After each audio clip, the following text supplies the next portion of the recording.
Hi, everyone. Judge Andrew Napolitano here for Judging Freedom. Today is Thursday, October 9th, 2025. Colonel Lawrence Wilkerson joins us now.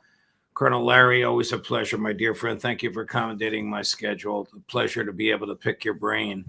I want to talk to you primarily about the imminence of the Israeli and United States attack on Iran. But before we do, what is your take, Colonel, on the Donald Trump, Steve Witkoff, Jared Kushner, Tony Blair Gaza agreement?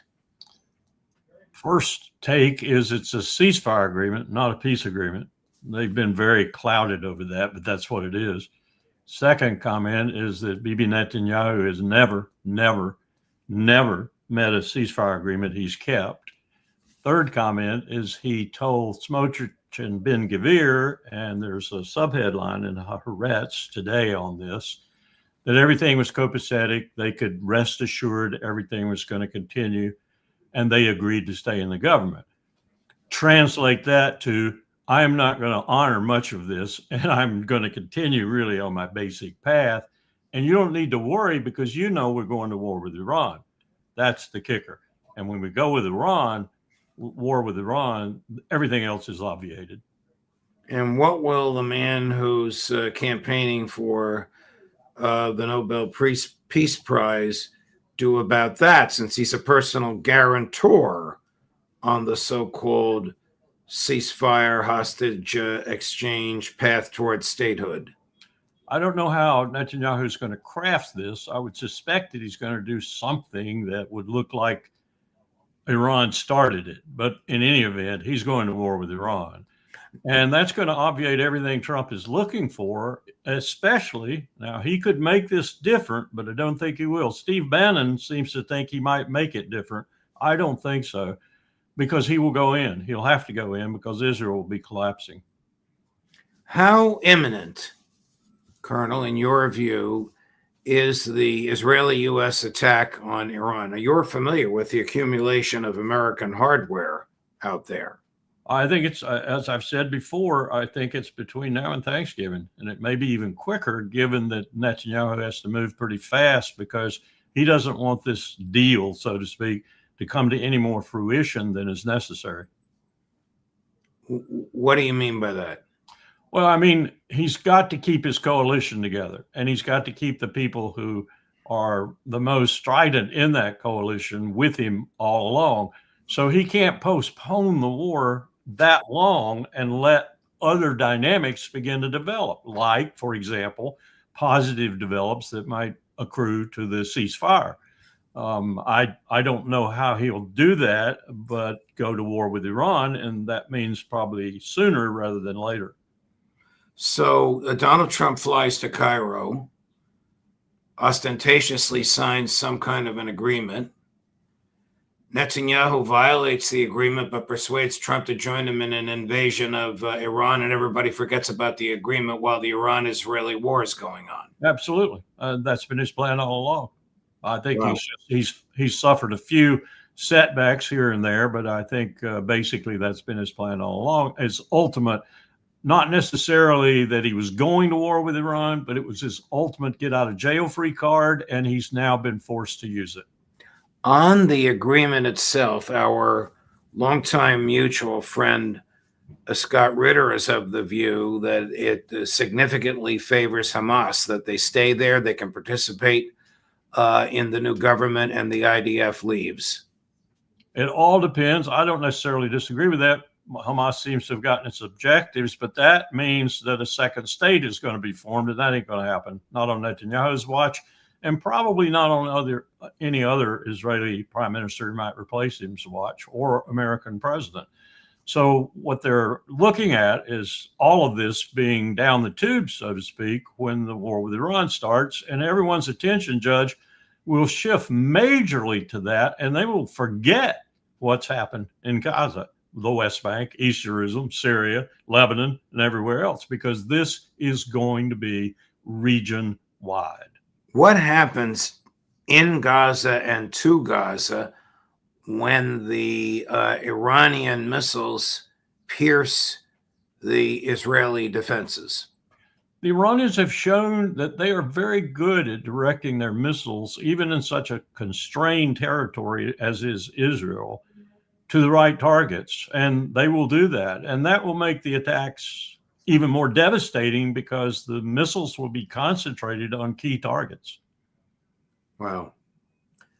There are reports that on October 7th, and knowing him, he probably chose this day intentionally, Prime Minister Netanyahu called President Putin and tried to get him to cancel the not yet complied with deals for missiles and other defensive weaponry that Russia is selling to Iran. I mean, how do you think Putin would have reacted to such a brazen request? I mean, this is off the wall.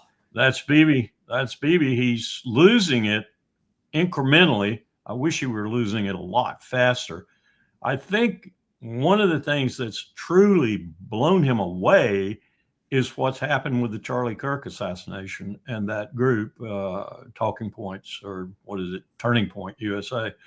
And he's losing it all across America with regard to those under 40 and particularly those under 30. So he's not the same old Bibi right now. I think he's on path to war with Iran, but he's definitely not the same shrewd, lying sack of proverbial horse crop that he's been all along. He's you look at him in pictures now, he's harassed. Well, I'll tell you this. It's funny you should say that. My initial reaction, I told Chris Leonard, I told from watching Bibi at the UN. I watched him from here, even though I'm just 2 blocks from the UN. He didn't seem his confident self. He seemed irritated, tired, and exhausted. Now, he was humiliated because there was nobody in that audience except for Americans and Israelis and technicians and security guards. There was literally nobody else there. But he was not his usual oratorical, persuasive self. I agree. I watched that tape. The cheering squad of the Israelis was the only positive thing he had in the audience. Right. When I was interviewed on The Great Game, that's the Russian television program by our mutual friend Dmitry Simes, first question he asked me was, has Donald Trump made up his mind on whether or not to sell Tomahawks to Ukraine? This is obviously a very, very serious issue with them. I said, well, the president said he has made up his mind, but he hasn't said how. A, Colonel Larry, how serious an issue is this? B, how dangerous would it be if we do put Tomahawks in their hands? I've been with Tomahawk since 1984 when it was introduced into the Pacific Theater. We called it Pacific Command at that time, for our use in implementing Old Plan 5001, otherwise Defense of Japan, war with the Soviet Union on the Eastern Front. And we didn't want it. It's been upgraded a number of times since then. It's a fabulous weapon system, but it's very old and it's easy to shoot down. It's slow. And the only way we would take it at that time, and Reagan and Vesey, his then chairman, denied us the opportunity. We said, essentially, Admiral Crowell said back to the Washington complex, we need Tomahawk D, which was the nuclear version, because that's the only way we're going to get the Western Front, where, you know, hypothetically the Russians have attacked, the Soviet Union is attacked in Europe. The only way we're going to get their attention and divert forces from that front to the Pacific Front is nuclear weapons. So we want Tomahawk D, nuclear.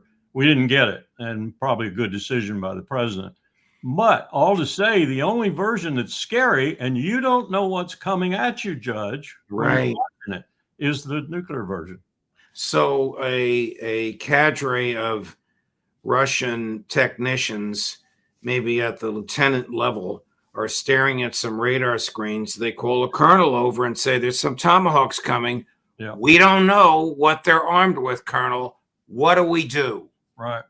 Now, they can probably shoot it down, but even with that, you're not absolutely guaranteed that you're not going to, have the nuclear weapon go off when you shoot it down wherever you shoot it down.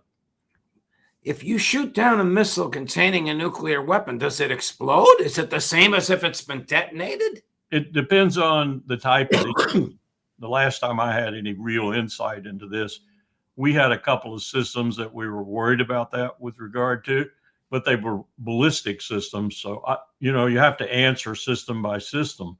And you never know what's going to happen when you shoot down a missile with a nuclear warhead. Most of the time, it would probably be inert and lie there inert, but you don't know that. Here's President Putin the other day on Tomahawks, crest number 6. It's dangerous. As for the Tomahawks, it's a powerful arm. Perhaps not the most modernized, but it's powerful. Poses serious threat. This will not change in any way the balance of powers on the battlefield, the fundamental issues of the armed forces of Ukraine, no matter how many UAVs they get, and no matter how many lines they create with those UAVs. Without the personnel, there will be no one to lead those battles. They have to change the tactics. Will this pose damage to our relations? Where we see light at the end of the tunnel, of course. Using Tomahawks without direct involvement of the US officers is impossible. Which means a brand new stage of escalation, even in the relations between Russia and the US. So, Colonel, the last two sentences, in my opinion, are profound, and I need you to break them down. First, I understand. Or is he correct that using a Tomahawk without the direct involvement of U.S. officials is impossible, whether because of top secrets or whatever? That's the whole purpose of that statement, I think. He knows that Tomahawk with an HE warhead is a mere pinprick weapon. It's designed to go after enemy bunkers, enemy short confined spaces, and so forth. We shot 52 into Syria, remember? Hardly did any damage. He knows about the nuclear version, but more than that, he was saying there, I know Tomahawk will require United States personnel on the ground in Ukraine or somewhere nearby in order to direct it. That means you have entered the war. That means NATO has entered the war. That is a new dimension, and I will take that into full consideration in my response. That's what he's saying. That's what he means when he says, "Yep, U.S. involvement in utilizing the equipment." There I'm summarizing. Now I'm translating literally, which means a brand new stage of escalation in the relations between Russia and the United States. Absolutely. That's his point. And he's been making that point all along, and he's been saying it religiously with clarity, not just about Tomahawk, but other weapon systems that he knows require NATO and in some cases Washington's support on the ground. Does the man campaigning for the Nobel Peace Prize understand that? He's not going to hear from General Kellogg. He's not going to hear it from Hegseth. He's not going to hear it from Sebastian Gorka. They're going to encourage him to go ahead and give them the weapons. Quick, accurate answer. Trump does not understand that. And he doesn't understand that this war with Iran is going to take his Nobel Peace Prize up in smoke.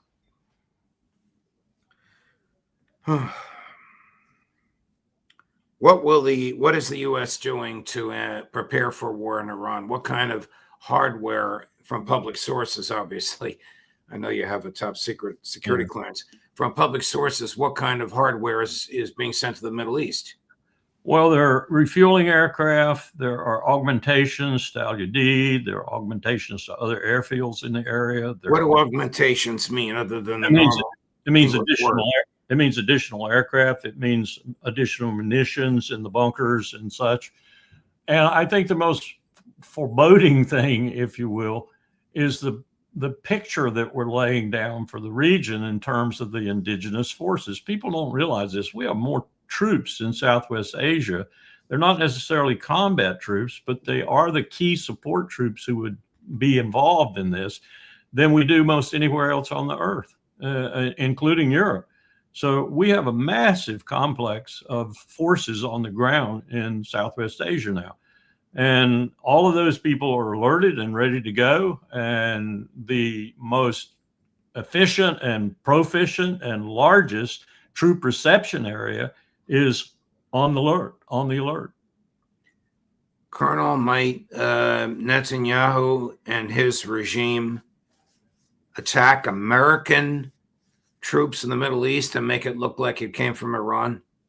A false flag to exacerbate the American public and the man in the White House? Nothing would surprise me. And I think the Iranian government and the military in particular, both the national military and the IRGC, are probably pondering over what they do if the United States comes in. Do they attack targets in general in the region, to include Saudi and others with whom they've got a reasonable rapprochement going on right now? So you would think they wouldn't want to do that. Or do they just exclusively attack U.S. targets on those countries' soil with an assurance to the country accompanying the attacks that says, we're not attacking any of your oil facilities or anything else. We're just attacking the great Satan. You know, they're duplicitous as hell. They'll cheat you too. You know that. We're attacking. Right. What happens if Erdogan closes the Strait of Hormuz? I don't think is Israel starved of oil? I don't think Erdogan has the capacity to close the Strait of Hormuz and keep it closed. He doesn't. Not unless he's going to land paratroopers down there or something on both sides of the strait and sit there with javelins or something and close the strait that way, or mine it or whatever, like the Iranians tried to do. The Iranians tried several years ago when we conducted Operation Praying Mantis and Operation Earnest Will. They tried to close the strait, and they did temporarily, and they mined it. They even got one of our destroyers and had to limp back to the United States. But you can't close that strait on a permanent basis unless you have considerable ability to do that. And Erdogan doesn't have that ability, not in place anyway. Will the United States introduce boots on the ground in Iran? They're already there, Judge. I mean, Colin Powell lamented the fact that we had 10 men there. We now have over 50,000 men and women there. They're already there. They're just mostly not combat troops, but they are the kind of troops that facilitate combat. You know, when you're talking about air power and you're talking about sea power, you really don't need the grunts that would have to invade and march through Iran. How does Trump sell this to the American people? You and I know, and any non-Zionist fanatic observer knows, Iran poses zero threat to the American national security. Oh, no. Bibi says 8,000 miles or better and a nuclear warhead is going to come to the United States. You know, Bibi's always truthful. You're right. There's no threat from Iran. I want to play a clip getting back to the Tony Blair, Donald Trump, Steve Witkoff, Jared Kushner agreement. I want to play a clip from the president's phone interview with Sean Hannity last night, because what he said is very intriguing to me, in which he says the U.S. military was involved in the peace deal. I'm going to ask you if you can figure out, I know you're not a shrink, what he's talking about. Chris, cut number 18. We had some tremendous help, as you know, with everybody from Steve Witkoff and Jared Kushner and Marco, and we had everybody, JD, the whole group was just amazing. And the military was, as you know, very instrumental in getting this done. We have a great military with great leadership. The whole world came together, to be honest. So many countries that you wouldn't have even thought of it. They came together. The world has come together around this deal. What does he mean that the military was involved in the deal? Did he threaten an invasion of Gaza? I doubt it. I'm imagining that he's making most of that up out of whole cloth. And I strongly suspect that he's trying to recover some of the ground that even he knows he lost at Quantico. And so he's giving everyone credit, everyone, and especially the military. I could be talking about specific liaison, because we've had U.S. military people with the IDF leadership 24/7 ever since October the 7th, and intelligence people too. CIA and Mossad are locked at the hip. So he could be talking about that too. But I think he's really trying to recover some ground. Okay. This is off the wall in the sense that I never heard somebody in a position of government say this, but in another sense, this is not what you and I ordinarily talk about, but I have to articulate it because it's so crazy. At a cabinet meeting earlier today, the Secretary of Health and Human Services, who I must admit is a personal friend of mine, although I don't give him advice. At one point I did, but he doesn't take my advice anymore, said that children who have been circumcised double their chances of autism. And listen, I'm not a doctor, but isn't this off the wall? I have read a couple of documents on that. I'm not an expert, so I can't attest to their validity, but I have read some things on that. And I would say too, I deployed your op-ed everywhere I could. I even deployed it this morning on point with Magna Chakrabarty in Boston. Thank you. And Doug McGregor was on with me. And it's amazing how much ignorance is out there, Judge. They don't know what you're talking about in half the audiences I've spoken to. Who is James Madison? What is this business of security belongs to the people in the states? Wow. We're so ignorant, Judge, we couldn't find our ass in a windstorm. I'm sorry to say, and yet I'm going to be in Russia next week, and everybody that I talk to who's under age 35 will be fluent in English. I don't doubt it a bit. How many Americans do you know under the age of 35 that are fluent in Russian? Not many. Yeah. Or any language for that matter. Including English. Including English. Colonel, it's always a pleasure. We discuss dark and terrible things, but Thomas More joked with his executioner. That's how much he believed in a sense of humor. He said, I'm an old man. Help me. He's about to get his head cut off. Help me up the scaffold, but I won't need any help on the way down. I saw one by Oscar Wilde the other night. It was so apt. It was something like this.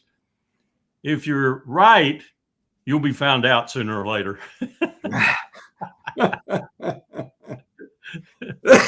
Thank you, Colonel. God love you. We'll talk to you soon. Take care. All the best. Still to come at 3:00 on All of This, Professor John Mearsheimer, and at 4:30 on All of This, Professor Jeffrey Sachs, Judge Napolitano for Judging Freedom.